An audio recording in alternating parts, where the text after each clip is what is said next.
आज हम recombinant DNA technology में प्रयुक्त किए जाने वाले विभिन्न प्रकार के टूल्स यानी युक्तियों का अध्ययन करेंगे। इसमें मुख्यतः दो प्रकार के जो टूल है वो काम में आते हैं। बेसिकली ये दोनों प्रकार के टूल है वो प्रोटीनियस एंजाइम्स होते हैं। पहला जिसमें है उसको अपन रेस्ट्रिक्शन एंडोन्यूक्लियस एंजाइम कहते हैं और दूसरा जो है वो डीएनए लिकेज एंजाइम के नाम से जाना जाता है। रेस्ट्रिक्शन एंडोन्यूक्लियस बैक्टीरिया की कोशिकाओं के अंदर पाए जाने वाले विशेष प्रकार के एंजाइम्स होते हैं जिन्हें डीएनए कटिंग एंजाइम्स कहते हैं, क्योंकि इनके द्वारा डीएनए को काट करके न्यूक्लियोटाइड्स को अलग कर दिया जाता है। इन्हें डीएनए के चाकू भी कहा जाता है। जबकि डीएनए लीकेज एंजाइम दो न्यूक्लियोटाइड के मध्य फॉस्फोडाइस्टर बॉन्ड के द्वारा उसको जोड़ते हैं या किसी डीएनए के अंदर न्यूक्लियोटाइड्स की इकाइयों को एक के बाद एक जोड़ने का कार्य जो किया जाता है वो डीएनए लीकेज एंजाइम के द्वारा किया जाता है। इस एंजाइम के द्वारा दो डीएनए के टुकड़ों को या खंडों को आपस में जोड़ दिया जाता है, अतः इन्हें डीएनए सीलिंग एंजाइम्स भी कहते हैं। रेस्ट्रिक्शन एंडोन्यूक्लियस एंजाइम्स जो कि डीएनए के चाकू के नाम से जाने जाते हैं, बायोटेक्नोलॉजी या रिकॉम्बिनेंट डीएनए टेक्नोलॉजी के मूलभूत आधारभूत टूल होते हैं। इनकी खोज सर्वप्रथम ए बार्बर द्वारा 1960 के अंदर की गई थी और इनका आइसोलेशन भी डब्ल्यू बार्बर के द्वारा 1960 में किया गया था। 1978 में तीन वैज्ञानिक स्मिथ, नाथान्स एंड आर्बर को नोबेल प्राइज दिया गया था मेडिसिन तथा फिजियोलॉजी के क्षेत्र में, और विशेष रूप से ये रेस्ट्रिक्शन एंडोन्यूक्लियस से संबंधित डिस्कवरी से इनको नोबेल प्राइज मिला था। ये जैसे कि पहले बता चुका हूं कि बैक्टीरियोफेज वे वायरस होते हैं जो किसी बैक्टीरिया को इन्फेक्ट करते हैं। इसके अंदर जो बैक्टीरिया के अंदर बैक्टीरियोफेज का जो डीएनए है बैक्टीरिया सेल्स के अंदर ट्रांसफर कर दिया जाता है। इस डीएनए से बचने के लिए बैक्टीरिया में विशेष प्रकार के एंजाइम रेस्ट्रिक्शन एंडोन्यूक्लियस एंजाइम पाए जाते हैं जो कि फॉरेन जो डीएनए है उसको डिसइंटीग्रेट कर देते हैं, काट करके अलग कर देते हैं। तो ये restriction endonuclease enzyme basically biotechnology या रिकॉम्बिनेंट डीएनए टेक्नोलॉजी में एक मूलभूत टूल है जो कि डीएनए को काटने का कार्य करता है। जैसा कि इस डायग्राम के अंदर अपन देखते हैं कि एक फॉरेन जो डीएनए मॉलिक्यूल है उसको जब रेस्ट्रिक्शन एंजाइम्स के द्वारा ट्रीट किया जाता है तो ये छोटे छोटे टुकड़ों के अंदर तोड़ दिया जाता है और जनरली रेस्ट्रिक्शन एंजाइम डीएनए को मध्य भाग से काटते हैं और जो टुकड़े बनते हैं वो स्टिकी एंड्स वाले बनते हैं, यानी कि जो इनके जो टर्मिनल एंड्स होते हैं उनके ऊपर कप्लीमेंट्री बेसिस उपस्थित होते हैं जो कि दूसरे कप्लीमेंट्री बेसिस वाले जो डीएनए सेगमेंट है उससे आपस में जोड़ने का कार्य करते हैं और उसको चिपकने का कार्य करते हैं, यानी कि दो डीएनए खंडों को आपस में जो चिपकाने के अंदर जो मदद करते हैं वो स्टिकी एंड्स करते हैं जो कि रेस्ट्रिक्शन एंडोन्यूक्लियस एंजाइम के द्वारा किसी डीएनए के खंड को काटने के बाद में बनते हैं।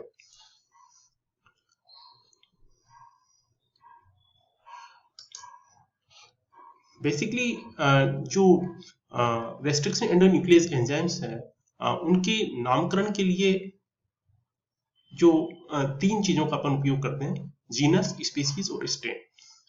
किसी भी जो रेस्ट्रिक्शन एंडोन्यूक्लियस एंजाइम है उसका जो पहला अक्षर है उस जीनस को अभिव्यक्त करता है जहां से इसको खोजा गया है, और दूसरे दो शब्द जो है वो उस स्पीशीज को प्रदर्शित करते हैं और तीसरा जो शब्द है उस स्ट्रेन को प्रदर्शित करता है जिसके अंदर रेस्ट्रिक्शन एंडोन्यूक्लियस पाया जाता है, और तीसरे शब्द के अंदर द्वारा ही ये पता चलता है कि इसका स्ट्रेन कौन सा है। जैसे इको आर आई या इको आर फर्स्ट, इसका जो सोर्स जो है यानी कि जो स्रोत है वो है एस्किरिचिया, और इसलिए इसका पहला जो वर्ड जो लिया अपन ने ई कैपिटल लिया है, और कोलाई एक स्पीसीज है जिसका सीओ ले लिया है और स्ट्रेन RY13 का आर ले लिया है, और ये फर्स्ट एंडोन्यूक्लियस है जिसको कि अपन ने जो इकोलाई में से आइसोलेट किया गया था, अतः इसका नाम इको अराइव फर्स्ट के नाम से जाना जाता है। इसी प्रकार हिंड थर्ड के अंदर जो H जो है डिनोट करता है हीमोफिलस को, और जो कि स्पीसीज है बैक्टीरिया की, और इन्फ्लुएंजा जो है वो इसका स्ट्रेन है, और थर्ड जो एंडोन्यूक्लियस का टाइप है।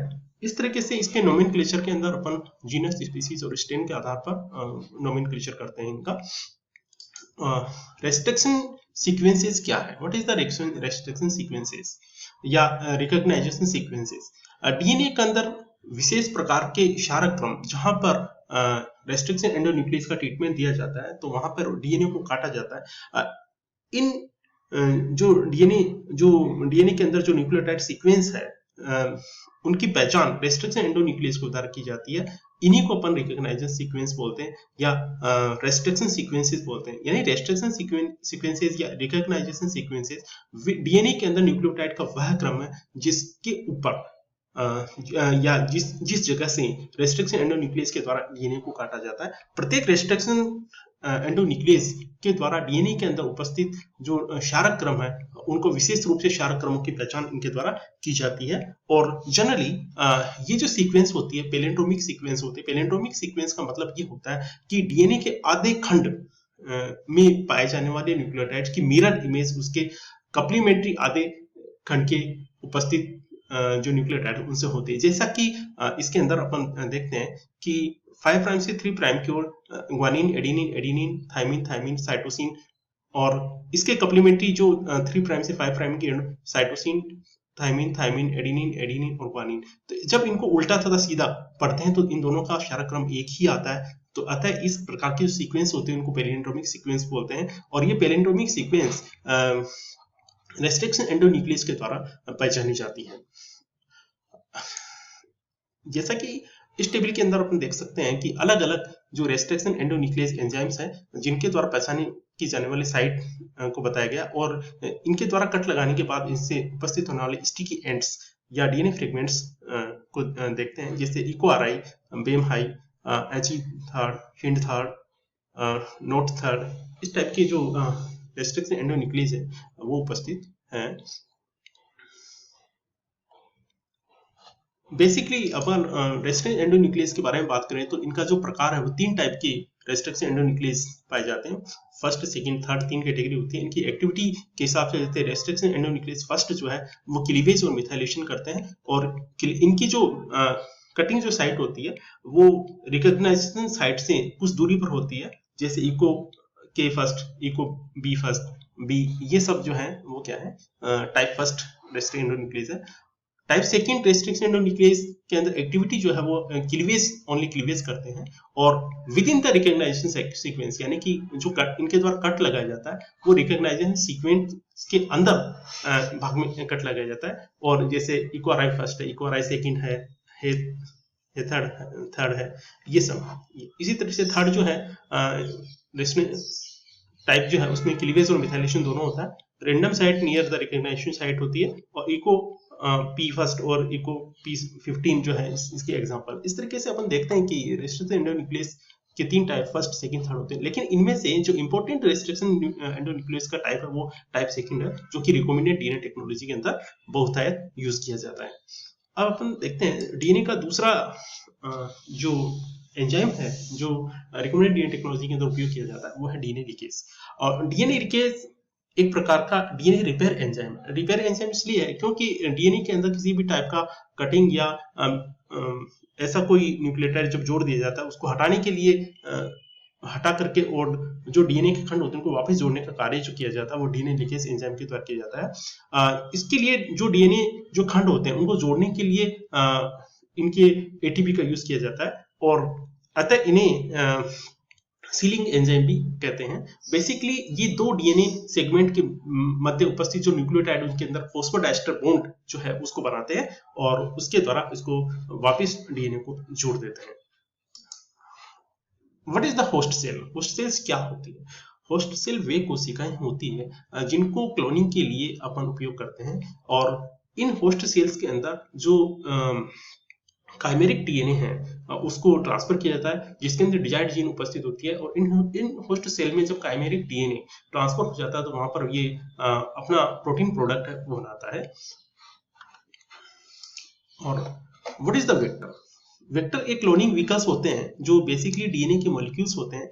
इनके अंदर ब्रेस्टेड एंडो न्यूक्लियस एंजाइम के द्वारा कट लगा करके फॉरेन जो डीएनए का जो फ्रेगमेंट है उसको ऐड किया जाता है। और ये इनका वेक्टर्स की मुख्य विशेषता ये होती है कि ये सेल्फ रेप्लिकेटिंग डीएनए होते हैं जो किसी होस्ट सेल में जाने के बाद अपना जो रेप्लिकेशन करते हैं और प्रोटीन उसमें उपस्थित जो जीन होते हैं उनके प्रोटीन प्रोडक्ट को बढ़ाते हैं। जैसे वेक्टर के रूप में plasmid, bacteriophage, cosmid, artificial chromosome vector जो कि अपन अलग से पढ़ेंगे, ये इनके एग्जांपल्स होते हैं। प्लाज्मिड के बारे में कल भी अपन ने बात की थी। प्लाज्मिड एक विशेष प्रकार के एक्स्ट्रा क्रोमोसोमल डीएनए होता है जो कि बैक्टीरिया कोशिका के अंदर पाया जाता है। ये मुख्य डीएनए से बिल्कुल अलग होता है। ये डीएनए की मुख्य विशेषता क्या होती है कि ये सेल्फ रेप्लिकेटिंग होता है, मतलब कि ये अपने रेप्लिकेशन के लिए मुख्य जो डीएनए उसके ऊपर डिपेंड नहीं करता, स्वतंत्र रूप से ये रेप्लिकेट होता है। और प्रत्येक जो बैक्टीरिया उसके अंदर प्लाज्मिड उपस्थित होते हैं। इसका जो प्लाज्मिड का जो साइज है वो अलग अलग होता है, लेकिन जनरली 1 से लेकर के 500 किलो बेस पेयर तक इसका साइज होता है। ट्रांसफॉर्मेशन का मतलब क्या है? जब कोई फॉरेन डीएनए किसी होस्ट कोशिका के अंदर पहुंच जाता है तो और पहुंचने के उपरांत वह किसी प्रोडक्ट को बनाता है तो उस कोशिका को ट्रांसफॉर्म्ड सेल कहा जाता है। इस प्रक्रिया को ट्रांसफॉर्मेशन कहते हैं। मतलब कि किसी फॉरेन डीएनए का किसी होस्ट कोशिका के अंदर पहुंचने की जो प्रक्रिया है और वहां पर एक्सप्रेस होने की जो प्रक्रिया है उसको अपन क्या बोलते हैं? ट्रांसफॉर्मेशन कहते हैं।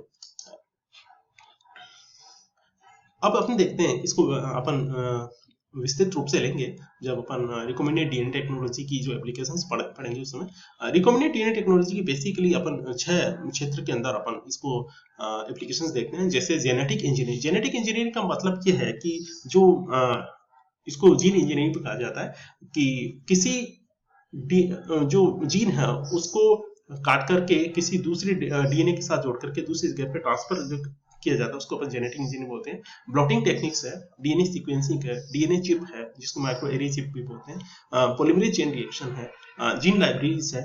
इनके अंदर इसका उपयोग रिकमेंडेड डीएनए टेक्नोलॉजी का उपयोग किया जाता है। जैसे जीन लाइब्रेरी क्या होती है अपन विस्तृत रूप से पढ़ेंगे। जीन लाइब्रेरी एक विशेष प्रकार के जो जीन होती है उनकी एक लाइब्रेरी होता है। मतलब कि जो बैक्टीरियल कोशिकाएं होती है उनके अंदर जो फॉरेन जो डीएनए उनको स्टोर करके रखा जाता है और उसी को अपन क्या बोलते हैं? जीन लाइब्रेरी बोलते हैं।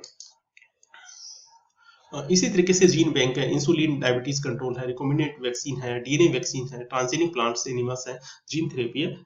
इन इत्यादि जो है इसके अंदर अपन रिकॉम्बिनेंट डीएनए टेक्नोलॉजी के एप्लीकेशंस के बारे में पढ़ते हैं। कंक्लूजन में अपन कह सकते हैं कि रिकॉम्बिनेंट डीएनए टेक्नोलॉजी एक विशेष प्रकार की टेक्निक है जिसके अंदर डीएनए के जो मॉलिक्यूल्स उनके साथ में छेड़छाड़ करके उनका मैनिपुलेशन करके एक नए प्रकार के जो जीन है या नए प्रकार के जो डीएनए है वो बनाए जाते हैं।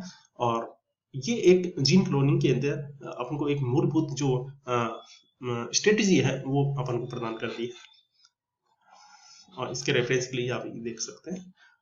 थैंक्स। आज के लिए वीडियो काफी है। Thank you.